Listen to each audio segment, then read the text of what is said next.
देखिए question number 71 में है चंद्रगुप्त मौर्य का शासनकाल कब से कब तक का था। यानी मगध साम्राज्य में चंद्रगुप्त मौर्य ने कब से कब तक शासन किया।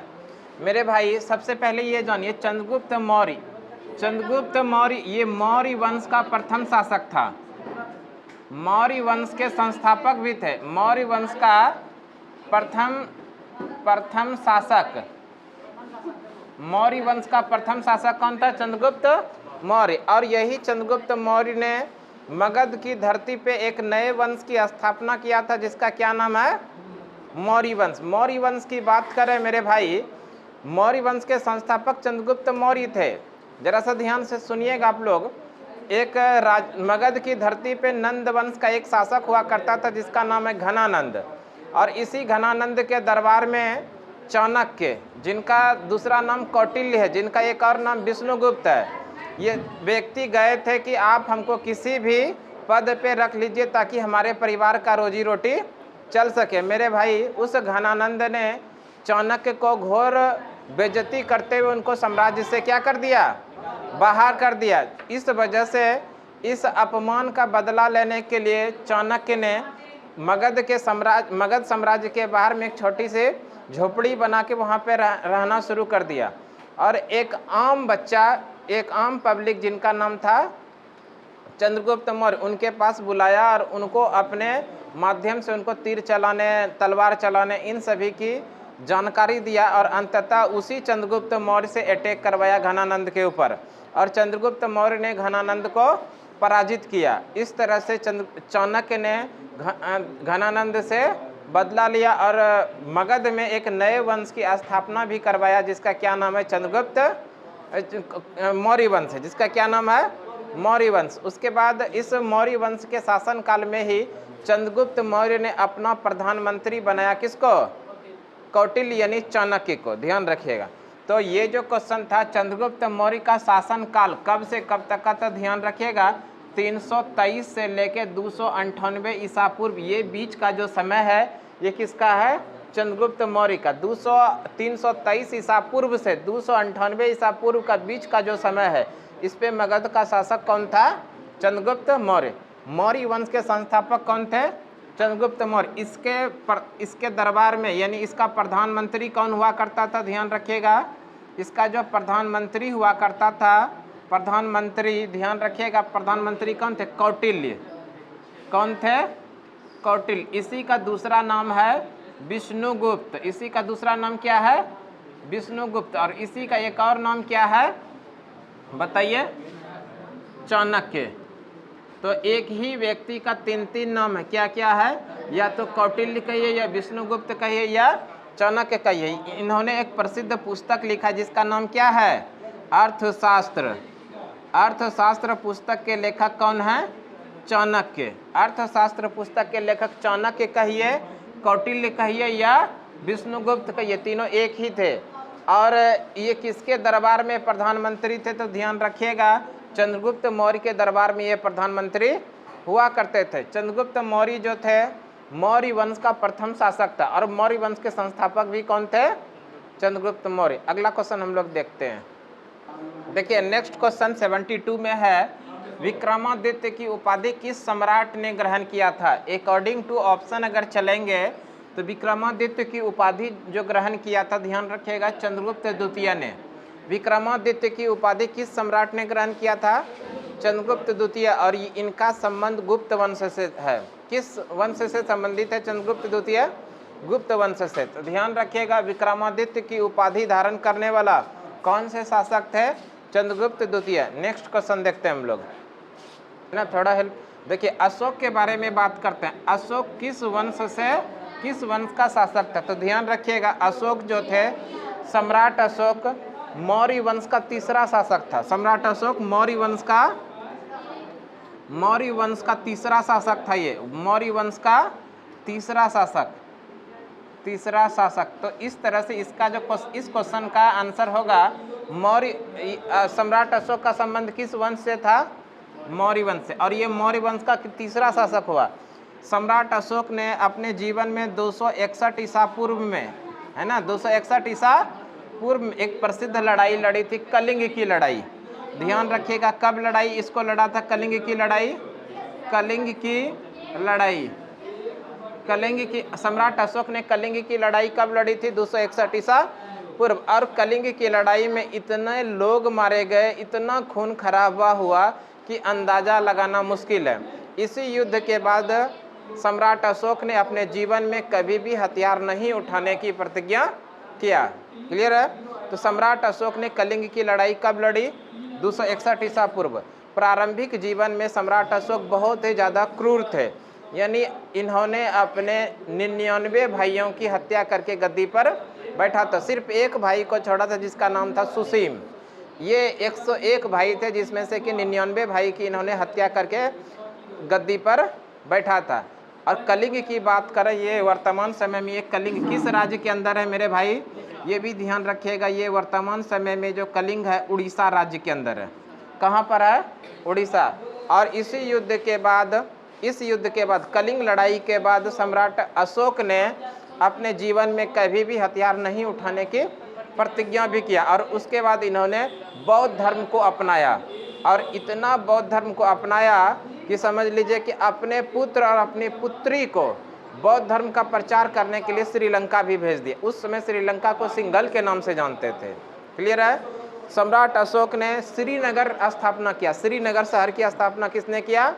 श्रीनगर। और इसी के साथ में सम्राट अशोक ने गौतम बुद्ध का जहाँ जन्म हुआ है लुम्बिनी, उस लुम्बिनी को कर मुक्त कर दिया, यानी वहाँ के लोगों को किसी भी प्रकार का टैक्स चुकाना नहीं पड़ेगा। क्लियर है? तो ये कुछ जानकारी था किससे संबंधित? सम्राट अशोक। सम्राट अशोक का संबंध किस वंश से था? मौर्य वंश। मौर्य वंश का ये तीसरा शासक था। नेक्स्ट क्वेश्चन हम लोग देखते हैं। देखिए नेक्स्ट क्वेश्चन 74 है, चौरी चौरा कांड किस वर्ष हुआ? मेरे भाई ध्यान रखिएगा, चौरी चौरा कांड 5 फरवरी 1922 ईस्वी को, 5 फरवरी 1922 ईस्वी को चौरी चौरा हत्याकांड हुआ था। मेरे भाई चौरी चौरा हत्याकांड क्या था? ध्यान से सुनिए। चौरी चौरा हत्याकांड क्या था? महात्मा गांधी, पहले सबसे पहले ये जानते हैं जलियांवाला बाग हत्याकांड। जलियांवाला बाग हत्याकांड 13 अप्रैल 1919 ईस्वी को। इस जलियांवाला बाग हत्याकांड के बाद भारत में महात्मा गांधी ने पहला जन आंदोलन किया, जिसका क्या नाम है? असहयोग आंदोलन। और इसमें आंदोलनकारी के साथ साथ भारत के प्रत्येक अनेक लोगों ने भाग लिया, अनेक जनों ने भाग लिया, इसलिए इसको जन आंदोलन कहते हैं। 1920 ईस्वी में जो शुरू हुआ मेरे भाई, ये आंदोलन लगातार चलते रहा। अंततः 5 फरवरी 1922 ईस्वी को ये आंदोलनकारी कहाँ पहुँचे? उत्तर प्रदेश के गोरखपुर जिला के चौरी चौरा नामक स्थान में। कहाँ पर पहुँचे? 5 फरवरी 1922 ईस्वी को ये आंदोलनकारी उत्तर प्रदेश के गोरखपुर जिला के चौरी चौरा नामक स्थान में पहुँचे। और इसी चौरी चौरा नामक स्थान में एक पुलिस थाना हुआ करते थे। इस पुलिस थाना को उस आंदोलनकारी ने चारों तरफ से घेर लिया। कुछ आंदोलनकारी बोलते हैं जितने भी पुलिसकर्मी थाने के अंदर है उनको बुलाओ और जिंदा जलाएंगे। कुछ आंदोलनकारी क्या बोलते थे? चलो आज थाने के अंदर खाना बनाएंगे, खाएंगे, तब यहाँ से आगे बढ़ेंगे। इसी बीच में कुछ आंदोलनकारी आए और उस थाने के अंदर किरोसिन छेड़ के वहाँ पर क्या कर दिया? जला दिया, आग लगा दिया, जिसके कारण कि 23 पुलिसकर्मी जिंदा जल गए थे। इसी घटना को क्या कहा जाता है? चौरी चौरा हत्याकांड। चौरी चौरा हत्याकांड के बाद महात्मा गांधी ने तुरंत असहयोग आंदोलन को स्थगित कर दिया। ये भी एग्जाम में क्वेश्चन आता है, बताइए महात्मा गांधी ने किस घटना के बाद असहयोग आंदोलन को बंद किया? तो आंसर क्या करेंगे? चौरी चौरा हत्याकांड। ये चौरी चौरा नामक स्थान किस राज्य के अंदर है? राज्य पूछे तो उत्तर प्रदेश के अंदर है। कहाँ पर है? उत्तर प्रदेश के गोरखपुर जिला के अंदर है। नेक्स्ट क्वेश्चन देखते हैं हम लोग। नेक्स्ट क्वेश्चन है 75 में, शेरे पंजाब के नाम से कौन जाने जाते हैं? शेरे पंजाब, पंजाब के शेर के नाम से कौन जाने जाते? तो ध्यान रखिएगा, लाला लाजपत राय। शेरे पंजाब के नाम से कौन जाना जाता है? लाला लाजपत राय। ये लाला लाजपत राय, ध्यान से सुनिएगा, 1928 में भारत में साइमन कमीशन का आगमन हुआ। साइमन कमीशन भारत आए और साइमन कमीशन में 7 लोग थे। सातों के साथ क्या थे? गोरे थे, अंग्रेज थे, और इसी का विरोध कर रहे थे भारत के लोग। उसमें मुख्य रूप से आगे कौन थे? लाला लाजपत राय। अंग्रेज सरकार, अंग्रेज सैनिक और लाला लाजपत राय के बीच में, है ना, इनके साथ जो क्रांतिकारी युवा थे इनके बीच में क्या हुआ, मुठभेड़ हुआ, यानी कि आमने सामने लाठे डंडे चले। और इसी दरमियान में लाला लाजपत राय के सिर पे लाठी लग जाने के कारण इनका निधन भी हो गया। तो ध्यान रखिएगा, साइमन कमीशन का विरोध किसने कर रहे थे, लाला लाजपत राय। ये भी क्वेश्चन पूछा जाता है, साइमन कमीशन भारत कब आया, तो ध्यान रखिएगा 1928 में साइमन कमीशन का भारत आगमन हुआ। इसका विरोध किसने कर रहे थे, लाला लाजपत राय। और इसी के विरोध करने के क्रम में इनको सिर पे लाठी लगा और इनका निधन हो गया। ध्यान रखिएगा, तो यही लाला लाजपत राय को शेरे पंजाब के नाम से जाना जाता है। और एक क्वेश्चन ध्यान रखिएगा, साइमन वापस जाओ, साइमन कमीशन वापस जाओ का नारा किसने दिया था, लाला लाजपत राय। साइमन कमीशन भारत कब आया था, 1928 में। साइमन कमीशन का गठन हुआ था 1927 में। नेक्स्ट क्वेश्चन देखते हैं मेरे भाई, अभी जस्ट आप लोगों को पीछे पढ़ाएं साइमन कमीशन के बारे में। साइमन कमीशन का गठन हुआ था 1927 में। और इस साइमन कमीशन में कुल कितने सदस्य थे मेरे भाई, 7 सदस्य थे। और 7 के सातों क्या थे, अंग्रेज थे। भारत के लोगों ने क्यों इसका विरोध कर रहे थे, भारत के लोग चाहते थे कि इसमें कुछ ना कुछ भारत के लोग भी शामिल हो, जैसे 5 अंग्रेज हो जाए, 2 भारतीय हो जाए शामिल, ताकि वो अपने मनमाने तरीके से कुछ काम नहीं कर सके। इसलिए भारत के लोगों ने इनको विरोध कर रहे थे। और विशेष रूप से इसका जो विरोध कर रहे थे कौन, लाला लाजपत राय। भारत साइमन कमीशन कब आया, ध्यान रखिएगा 1928 में। साइमन कमीशन का भारत में कब आगमन हुआ, इसी का दूसरा नाम है व्हाइट मैन कमीशन के भी नाम से इसको जानते हैं। ध्यान रखिएगा, व्हाइट मैन कमीशन, इसी का दूसरा नाम क्या है, व्हाइट मैन कमीशन। ध्यान रखिएगा, व्हाइट मैन कमीशन के नाम से भी इसको जानते हैं। व्हाइट मैन कमीशन के नाम से किसको जानते हैं, ये साइमन कमीशन को। साइमन कमीशन का भारत में आगमन कब हुआ, 1928 में। इसका विरोध कौन कर रहे थे, लाला लाजपत राय। साइमन कमीशन वापस जाओ, लाला लाजपत राय। गठन कब हुआ था, 1927 में। नेक्स्ट क्वेश्चन हम लोग देखते हैं। देखिए, दांडी मार्च का संबंध किस आंदोलन से है, मेरे भाई ध्यान से सुनिए। 1930 ईस्वी में दांडी मार्च हुआ था। 1930 ईस्वी में दांडी मार्च। 1930 के आसपास में क्या हुआ था, अंग्रेज सरकार ने नमक पर टैक्स बढ़ा दिया था। नमक का जो कर था उसको क्या कर दिया था, बढ़ा दिया था। और नमक को टैक्स बढ़ाने के कारण क्या हुआ था, यहाँ पर बहुत ज़्यादा लोगों ने इसका विरोध कर रहे थे। क्यों, नमक जो था एक ऐसा चीज़ है, ना हिंदू, ना मुसलमान, ना सिख, ना ईसाई, कुछ नहीं देखा जाता है, हर घर में यूज होता है। ना अमीर ना गरीब, कोई लेना देना नहीं, हर घर में यूज होने वाला क्या वस्तु था, नमक। इसलिए अंग्रेज सरकार ने किस वस्तु को चुना, वैसा वस्तु जो हर घर में यूज हो। तो वैसा कौन सा वस्तु था, नमक। और नमक जो है अपने ही देश में तैयार होता है ना।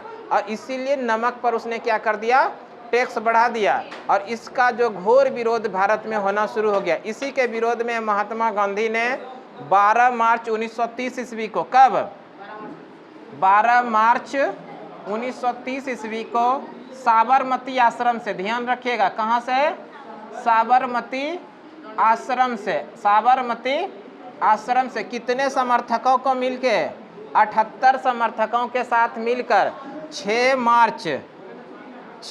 अप्रैल, ध्यान रखिएगा 6 अप्रैल 1930 ईस्वी को कहाँ पहुँचा, दांडी पहुँचा। और दांडी पहुँचकर समुद्र के पानी से नमक बनाकर इस नमक सत्याग्रह को समाप्त किया। तो ध्यान रखिएगा, दांडी यात्रा का संबंध किस आंदोलन से है, इसी का एक और नाम है सविनय अवज्ञा आंदोलन। क्या नाम है, सविनय अवज्ञा आंदोलन, सविनय अवज्ञा आंदोलन। और इस आंदोलन में महात्मा गांधी ने एक प्रमुख गीत गुनगुनाते हुए जा रहे थे। कौन सा गीत, कमेंट बॉक्स में छापिए। और आप सही कमेंट बॉक्स में बताएंगे तो आज ही आपके खाते पे 3.5 लाख रुपया ट्रांसफ़र की जाएगी, है ना। इसीलिए कमेंट बॉक्स पे निश्चित रूप से छापिए।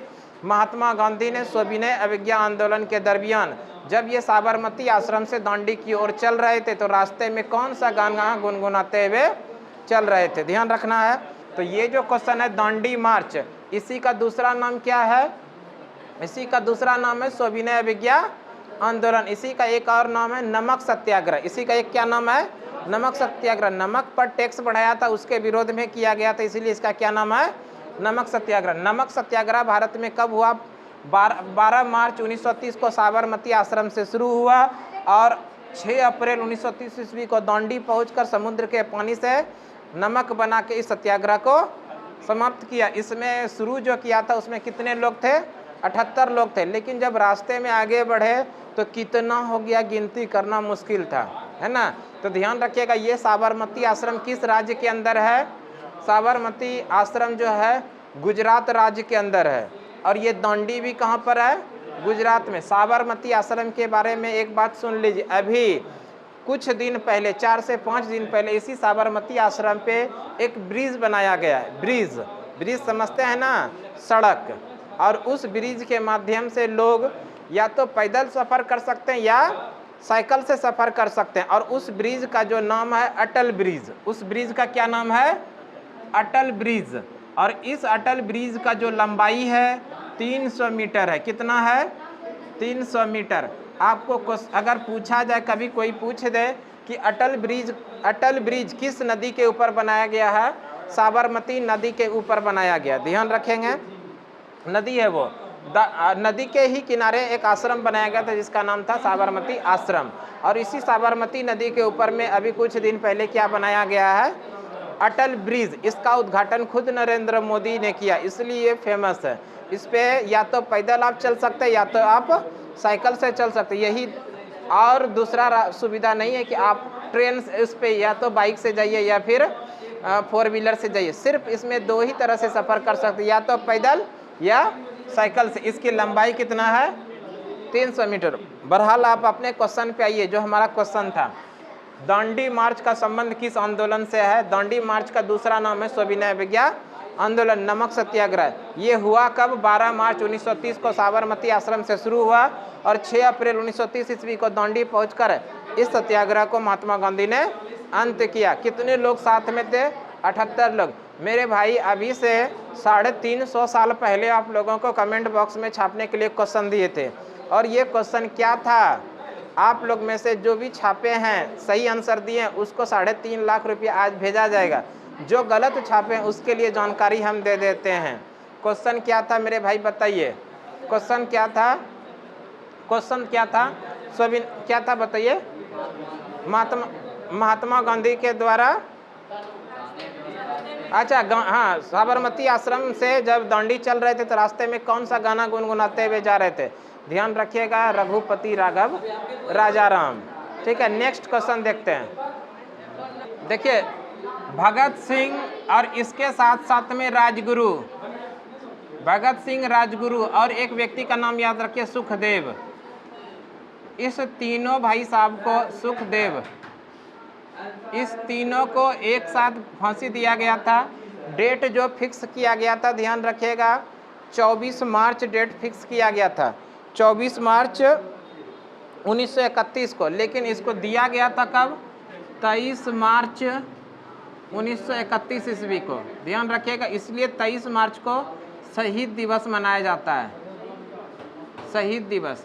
एक और शहीद दिवस मनाया जाता है, गांधी जी का जो मृत्यु हुआ था 30 जनवरी को, उस दिन भी शहीद दिवस मनाया जाता है। ध्यान रखिएगा। तो भगत सिंह को फांसी कब दिया गया? 23 मार्च 1931। भगत सिंह के साथ में राजगुरु और सुखदेव, तीनों को एक साथ फांसी दिया गया था। डेट इसका जो फिक्स किया गया था कब? 24 मार्च। उसके एक दिन पहले ही इनको फांसी दे दिया। इसलिए दिया, अंग्रेज सरकार को लग रहा था कि कहीं ऐसा ना हो 24 मार्च के दिन पूरा भारत के लोग हमारे जेल पर हमला कर दे, यानी कि एक तरफ दौड़ जाए। इसीलिए क्या किया उसने? एक दिन पहले ही फांसी दे दिया। किनको? भगत सिंह, राजगुरु और सुखदेव। नेक्स्ट क्वेश्चन देखते हैं, क्वेश्चन नंबर होगा 80। नेक्स्ट क्वेश्चन है, जीतल किस धातु का बनाया गया था? तो ध्यान रखिएगा, जीतल जो बनाया गया था, जीतल एक प्रकार का सिक्का है। क्या है? सिक्का। इसको जो बनाया गया था तांबा से। जीतल किससे बनाया गया था? जीतल तांबा। नेक्स्ट क्वेश्चन देखिए, जीतल किससे बनाया गया था? तांबा से। अगला क्वेश्चन देखिए, नेक्स्ट क्वेश्चन है, शेर शाह सूरी ने चौसा के युद्ध में किसे पराजित किया था? सबसे पहले ये जानिए कि चौसा का युद्ध ये किसके किसके बीच लड़ा गया था और कब लड़ा गया था, इसको भी जान लेते हैं। ध्यान रखिएगा, शेर शाह सूरी और दूसरी तरफ मुगल शासक हुमायूं था। दूसरी तरफ कौन था? मुगल शासक हुमायूं। इसी दोनों के बीच में चौसा का युद्ध लड़ा गया था। इसमें शेर शाह सूरी का विजयी हुआ था और पराजय किसका हुआ था? हुमायूं का। ध्यान रखिएगा, ये चौसा का युद्ध जो लड़ा गया था 39 में। कब लड़ा गया था? ध्यान रखिएगा 39। नेक्स्ट क्वेश्चन देखते हैं। चौसा का युद्ध 1539 में लड़ा गया था। 1539 में। चौसा जो है वर्तमान समय की बात करें, बिहार के बक्सर जिला के पास चौसा नामक स्थान है। बिहार के बक्सर में, बिहार के बक्सर, ध्यान रखिएगा, बिहार के बक्सर के पास एक स्थान है चौसा। यहीं पर ये युद्ध लड़ा गया था। कब? 1539 में। किसके किसके बीच हुआ था ये युद्ध? शेर शाह सूरी और हुमायूं के बीच। इस युद्ध में किसकी जीत हुई थी? शेर शाह सूरी ने हराया था किसको? हुमायूं का। शेर शाह का मकबरा कहाँ पर है बताइए? शेर शाह का मकबरा, शेर शाह का मकबरा सासाराम है। बिहार के सासाराम, सासाराम, बिहार के सासाराम में शेर शाह का मकबरा है। नेक्स्ट क्वेश्चन देखिए। देखिए नेक्स्ट क्वेश्चन जो है, जहांगीर का शासनकाल। मुगल शासक का एक प्रसिद्ध शासक थे कौन? जहांगीर। इनका शासनकाल कब से कब? ध्यान रखिएगा 1627 से लेके 1658, इस बीच का जो समय है वो किसका है? जहांगीर का। जहांगीर का शासनकाल कब से कब तक? 1627 से लेके 1658। जहांगीर का जो शासनकाल है चित्रकारी का स्वर्णकाल कहा जाता है। चित्रकारी का स्वर्णकाल, चित्रकारी का स्वर्णकाल कहा जाता है। किनके शासनकाल को? जहांगीर के शासनकाल को। ध्यान से सुनिए मेरे भाई, अभी तक में जितने भी मुगल बादशाह हुए, उस मुगल बादशाह में सबसे अधिक ये जो जहांगीर हुए, इस जहांगीर ने सबसे अधिक पैसा जो खर्च किया वो किस पर किया? चित्रकारी पर। इसीलिए जहांगीर के शासनकाल को चित्रकारी का स्वर्णकाल कहा जाता है। चित्रकारी का स्वर्णकाल किस शासक के शासनकाल को कहा जाता है? ध्यान रखिएगा, जहांगीर के शासनकाल को चित्रकारी का स्वर्णकाल। जहांगीर का शासनकाल कब से कब तक? 1627 से 1658। नेक्स्ट क्वेश्चन देखते हैं। देखिए अगला क्वेश्चन जो है, महावीर स्वामी का जन्म कब हुआ है? महावीर स्वामी का जन्म 540 ईसा पूर्व। ध्यान रखिएगा, महावीर स्वामी का जो जन्म हुआ है 540 ईसा पूर्व। ये भी ध्यान रखिए कहाँ पर हुआ है? कुंडग्राम। कहाँ पर हुआ है? कुंडग्राम में। और ये कुंडग्राम है कहाँ पर? वैशाली के अंदर। कुंडग्राम कहाँ पर है मेरे भाई? वैशाली में। एक है कुंडल वन, कुंडल वन। ये कुंडल वन कहाँ पर है? जम्मू कश्मीर में। यहाँ ये बौद्ध धर्म से संबंधित है। और कुंडग्राम कहाँ पर है? वैशाली में। ध्यान रखिएगा, कुंडल वन गलती से भी गलती मत कीजिएगा। कुंडल वन में चतुर्थ बौद्ध संगति का आयोजन हुआ है ना। और कुंडग्राम में महावीर स्वामी का जन्म कब हुआ है? 540 ईसा पूर्व। महावीर स्वामी की बात करें, ये जैन धर्म के 24वें तीर्थंकर हुए। जैन धर्म का 24वें तीर्थंकर हुए। ध्यान रखिएगा, जैन धर्म के 24वें तीर्थंकर। जैन धर्म के 24वें तीर्थंकर कौन है? महावीर स्वामी। और महावीर स्वामी ही जैन धर्म के वास्तविक संस्थापक भी माना जाता है। जैन धर्म के वास्तविक संस्थापक कौन है? महावीर स्वामी। वैसे अगर आप लोगों को क्वेश्चन पूछा जाए जैन धर्म के संस्थापक, तो ध्यान रखिएगा ऋषभदेव। जैन धर्म के संस्थापक कौन थे? ऋषभदेव। जैन धर्म के वास्तविक संस्थापक महावीर स्वामी। महावीर स्वामी का जन्म 540 ईसा पूर्व। कहाँ पर? कुंडग्राम वैशाली के अंदर। और एक कुंडल वन है। ये कुंडल वन कहाँ पर है? जम्मू कश्मीर के अंदर है, जहाँ पर कि चौथी बौद्ध संगति का आयोजन हुआ था। नेक्स्ट क्वेश्चन देखते हैं हम लोग। देखिए नेक्स्ट क्वेश्चन है 84 नंबर में, प्राचीन काल में धम्म की शुरुआत किसने कराया था? तो ध्यान रखिएगा, धम्म का जो शुरुआत कराया था सम्राट अशोक ने। धम्म का शुरुआत किसने कराया था? सम्राट अशोक। और सम्राट अशोक के बारे में भी पीछे पढ़ा दिए हैं। सम्राट अशोक मौर्य वंश के तीसरा शासक हुए। सम्राट अशोक ने अपने जीवन काल में एक प्रसिद्ध युद्ध लड़ा था जिसका नाम है कलिंग की लड़ाई। कलिंग की लड़ाई 261 ईसा पूर्व में, है ना। इस कलिंग की लड़ाई के बाद सम्राट अशोक ने अपने जीवन में कभी भी हथियार नहीं उठाने की प्रतिज्ञा की थी, और सम्राट अशोक ने कलिंग की लड़ाई के बाद बौद्ध धर्म को अपनाया, और यहाँ तक कि अपने पुत्र और अपने पुत्री को बौद्ध धर्म के प्रचार करने के लिए श्रीलंका भेजा। बौद्ध धर्म के जो संस्थापक थे गौतम बुद्ध, इनका जन्म स्थली है कपिलवस्तु लुम्बिनी, और इस लुम्बिनी को सम्राट अशोक ने कर मुक्त कर दिया था। वहाँ पर किसी भी व्यक्ति को कोई टैक्स नहीं देना होता था। नेक्स्ट क्वेश्चन देखते हैं। देखिए क्वेश्चन नंबर 85 में है, अकबर का संरक्षक यानी उनका अभिभावक कौन था? ध्यान रखिएगा, बैरम खां। बैरम खां, बैरम खां, ध्यान से सुनिए। सम्राट अशोक इतने कम उम्र में गद्दी पर बैठे जिनका कि उनको सोचने समझने की कैपेसिटी भी नहीं था। उसके शासन उस समय जो गद्दी पर बैठे तो पूरी देख रेख किनका था? बैरम खां। इसलिए बैरम खां को सम्राट अकबर का क्या माना जाता है? अभिभावक, यानी इनके गार्जियन माना जाता है, इनका संरक्षक माना जाता है। नेक्स्ट क्वेश्चन देखते हैं। नेक्स्ट क्वेश्चन देखिए, बादशाह नामक पुस्तक के लेखक कौन है? तो ध्यान रखिएगा, अब्दुल हमीद लाहौरी। अब्दुल हमीद लाहौरी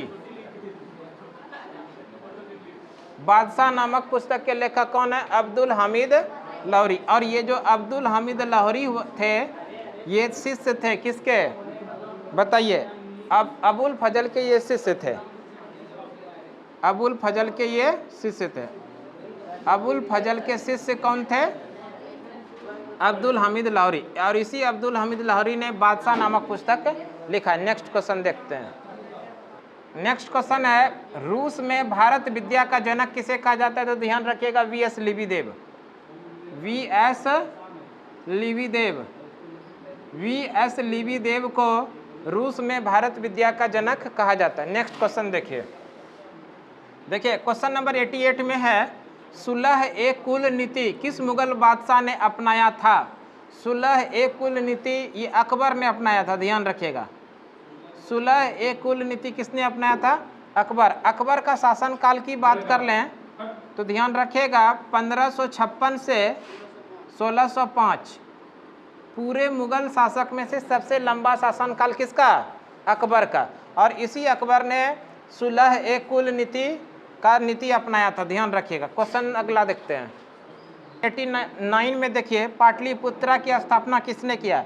पाटलिपुत्रा के बारे में हम बता दिए। पाटलिपुत्रा की स्थापना किया उदयन ने। ध्यान रखिएगा, उदयन। पाटलिपुत्रा की स्थापना किसने किया है? उदयन। पाटलिपुत्रा की स्थापना जो किया गया था किस नदी के किनारे? ध्यान रखिएगा, गंगा, सोन और पुनपुन। गंगा, सोन और पुनपुन। गंगा, सोन और पुनपुन नदी के संगम पर पाटलिपुत्रा नगर की स्थापना किया गया था। किसके द्वारा?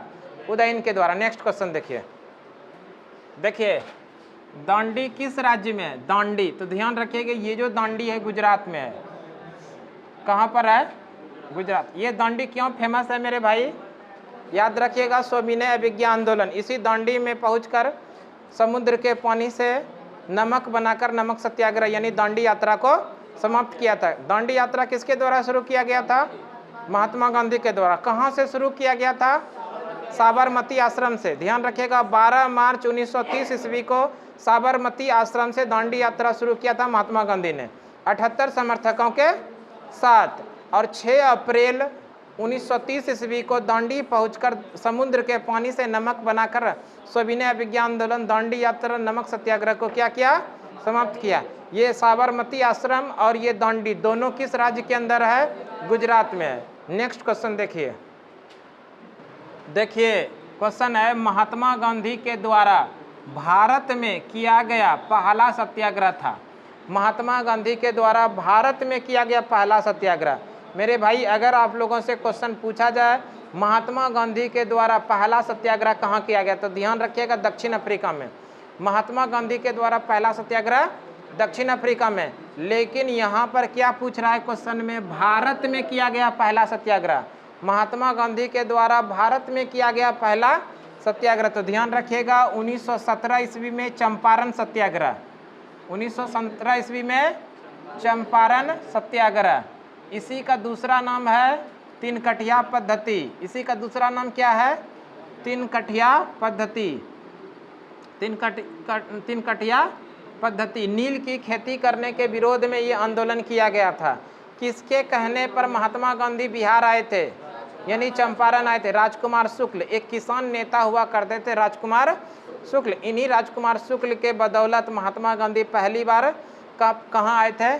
चंपारण आए थे। और उन्होंने यहाँ पर आके रियल में देखा कि किसानों पे बहुत ज़्यादा अत्याचार किया जा रहा है, उनको ज़बरदस्ती नील की खेती कराई जा रही है। इसी के विरोध में महात्मा गांधी ने भारत में अपना पहला सत्याग्रह किया, जिसको क्या बोलते हैं? चंपारण सत्याग्रह। कब हुआ था? 1917 ईस्वी में। क्वेश्चन आपको आ जाए महात्मा गांधी के द्वारा पहला सत्याग्रह कहाँ किया गया था? आंसर कीजिएगा दक्षिण अफ्रीका।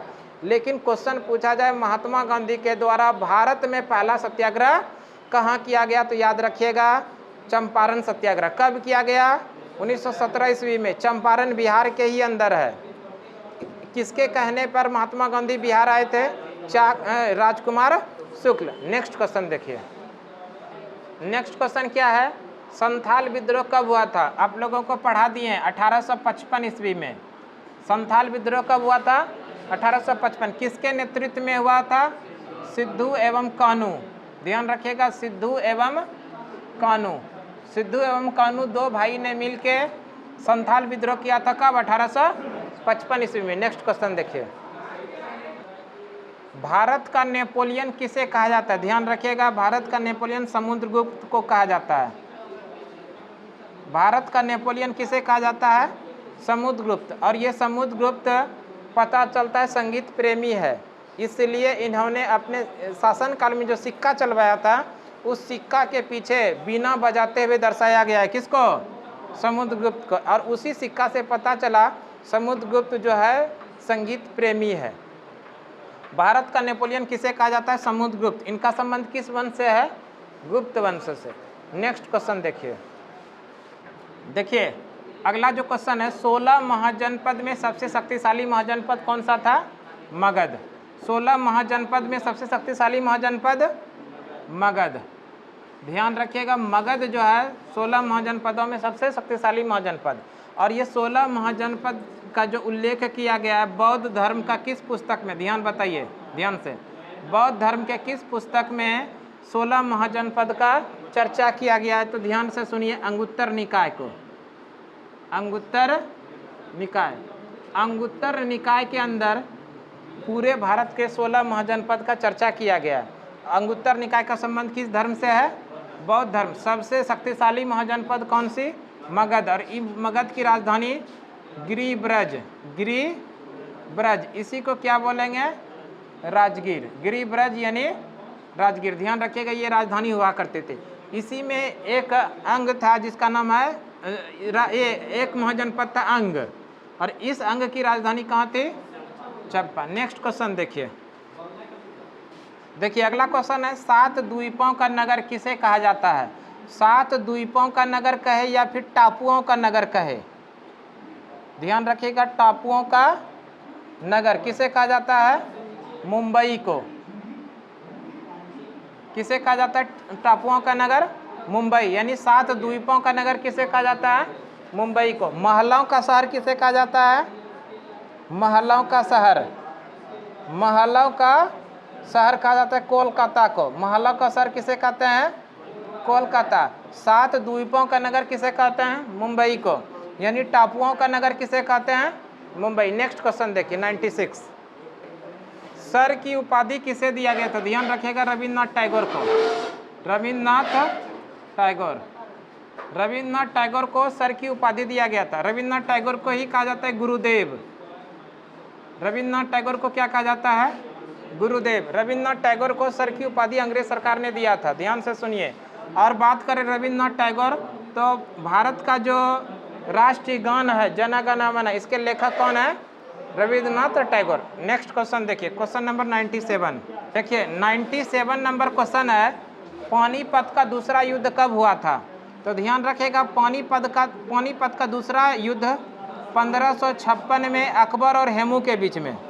किसके किसके बीच हुआ था? अकबर और हेमू के बीच। पानीपत का दूसरा युद्ध कब हुआ? 1556 ईस्वी में। किसके किसके बीच? अकबर और हेमू के बीच में। और इसमें अकबर ने हेमू को पराजित किया था। अकबर ने किसको पराजित किया था? हेमू को। ध्यान से सुनिए मेरे भाई, पानीपत का युद्ध के बारे में बात करें तो पानीपत का 3 युद्ध हुआ है। पहला पानीपत का युद्ध 1526 ईस्वी में बाबर और इब्राहिम लोदी के बीच। इसमें बाबर ने इब्राहिम लोदी को पराजित किया। पानीपत का दूसरा युद्ध 1556 ईस्वी में अकबर और हेमू के बीच में। इसमें अकबर ने हेमू को पराजित किया। पानीपत का तीसरा युद्ध 1761 में अहमद शाह अब्दाली और मराठा का बीच, है ना। तो इस तरह से पानीपत का 3 युद्ध हुआ है, 1526, 1556 और 1761। नेक्स्ट क्वेश्चन देखिए 98। अकबर ने दीन इलाही धर्म कब चलाया था? 1582 ईस्वी में।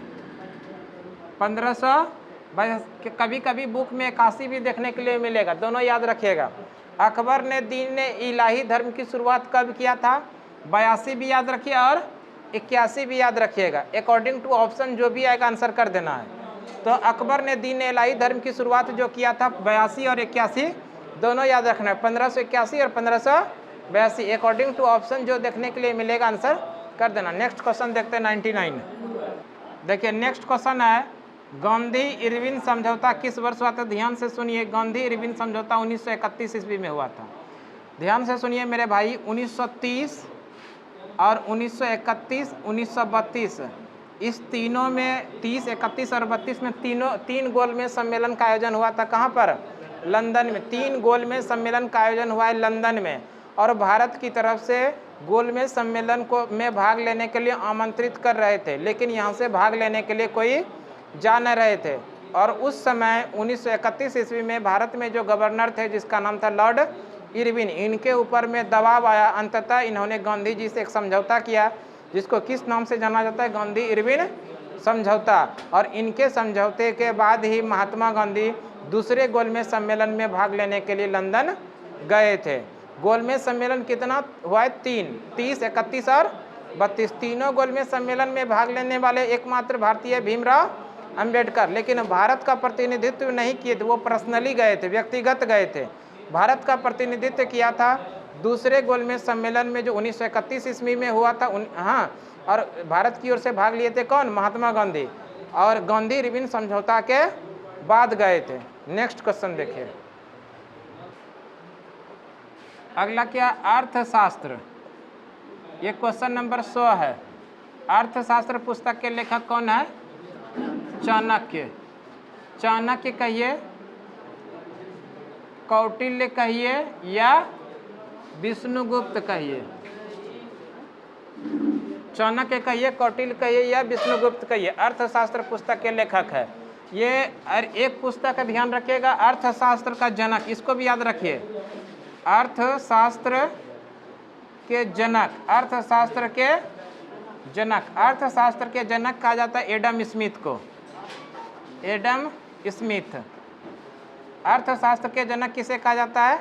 Adam Smith. और अर्थशास्त्र पुस्तक के लेखक चाणक्य, कौटिल्य या विष्णुगुप्त। और ये जो अर्थशास्त्र है मेरे भाई राजनीति पर लिखा गया है। किस पर लिखा गया है? राजनीति पर लिखा गया। अर्थशास्त्र किस पर लिखा गया है? राजनीति पर। अर्थशास्त्र पुस्तक के लेखक कौन है? चाणक्य कहिए, कौटिल्य कहिए या विष्णुगुप्त। चाणक्य किसके दरबार में प्रधानमंत्री हुआ करते थे? चंद्रगुप्त मौर्य। कौटिल्य या विष्णुगुप्त, ये तीनों एक ही व्यक्ति का नाम है। अर्थशास्त्र किस पर लिखा गया है? राजनीति पर लिखा गया है। अर्थशास्त्र के जनक की बात करें तो अर्थशास्त्र के जनक किसे कहा जाता है? Adam Smith. तो मेरे भाई ये 100 क्वेश्चन आप लोगों को हम पढ़ा दिए जो 2022 के अंदर इतिहास का 12वीं में जो एग्जाम में क्वेश्चन पूछा गया था। ये 100 क्वेश्चन ही नहीं हुआगा, बल्कि यहाँ से कम अगर आप लोग देखेंगे अच्छे से तो 500 क्वेश्चन निश्चित रूप से हुआ होगा। आप इसमें क्या परेशानी रहा आप हमको ज़रूर बताइएगा, है ना। 5 क्लास इसके अंदर हम आप लोगों का लिए हैं। 5 क्लास अच्छे से 1 बार 2 बार देख लीजिएगा, ठीक है। आज की सभा यहीं तक रहने देंगे। अगली सभा में अगले दिन फिर से मिलते हैं, तब तक के लिए धन्यवाद।